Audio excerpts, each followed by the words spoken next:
আসসালামু আলাইকুম।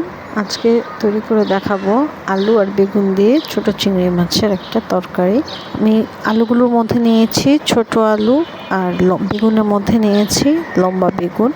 এখানে 250 গ্রাম বেগুন আছে। প্রথমেই কড়াইয়ে তেল দিয়ে আমি পেঁয়াজগুলো দিয়ে দিচ্ছি। এখানে আমি মাঝারি সাইজের 1.5টা পেঁয়াজ নিয়েছি আর দিয়ে দিচ্ছি চিংড়ি মাছগুলো। এখানে মাঝারি সাইজের চিংড়ি মাছ নিয়েছি 12 থেকে 15টার মতন। চিংড়ি মাছগুলো দিয়ে দেওয়ার পর কিছুটা পানি ছেড়ে দিবে। তো পানিটা কিছুটা শুকিয়ে আসলে দিয়ে দিব লবণ আর দিয়ে দিব ছোট আলুগুলো। আলু কিছু 4 টুকরা করে নিয়েছি আর কিছু আলু একটু বড় যেগুলো সেগুলো প্রায় 6 টুকরা মতন করে নিয়েছি।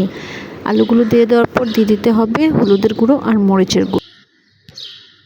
মরিচের গুঁড়ো দিয়ে দিচ্ছি 1/2 টেবিল চামচ আর হলুদের গুঁড়ো দিয়ে দিচ্ছি 1/2 টেবিল চামচ। ফেসবুক থেকে ভিডিওটি দেখে থাকলে চ্যানেলটাকে লাইক ফলো দিবেন আর ইউটিউব থেকে আমার ভিডিওটি দেখে থাকলে আমার চ্যানেলটাকে সাবস্ক্রাইব করে পাশে থাকবেন, ভিডিওটিতে লাইক দিবেন। সিদ্ধ হবার জন্য আমি অল্প কিছু পানি দিয়ে নিয়েছি।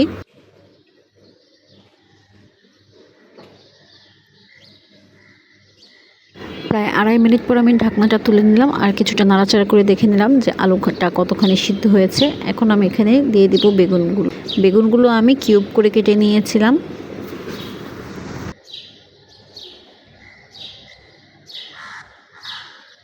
বেগুনগুলো দিয়ে আমি খুব ভালো করে নাড়াচাড়া করে নিয়েছি। এখন আমি আরও কিছুটা পানি দিয়ে নিচ্ছি আর পানিটা আমি এমন পরিমাপে দিব যেন বেগুনগুলো ভেসে থাকে, পানিতে ডুবে না যায়। এবার আমি তরকারিটা ঢেকে দিলাম।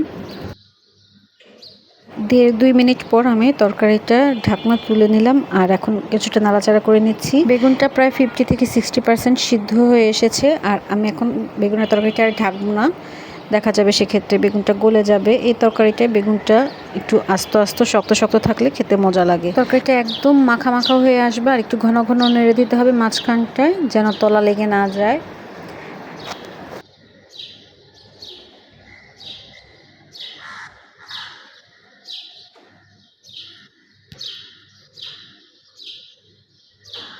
আর এই যে হয়ে গিয়েছে আলু বেগুন দিয়ে চিংড়ি মাছের তরকারি। এখন আমি এটাকে ঢেকে আগুনটা বন্ধ করে দিব আর পরিবেশন করে নেব খাবারের জন্য।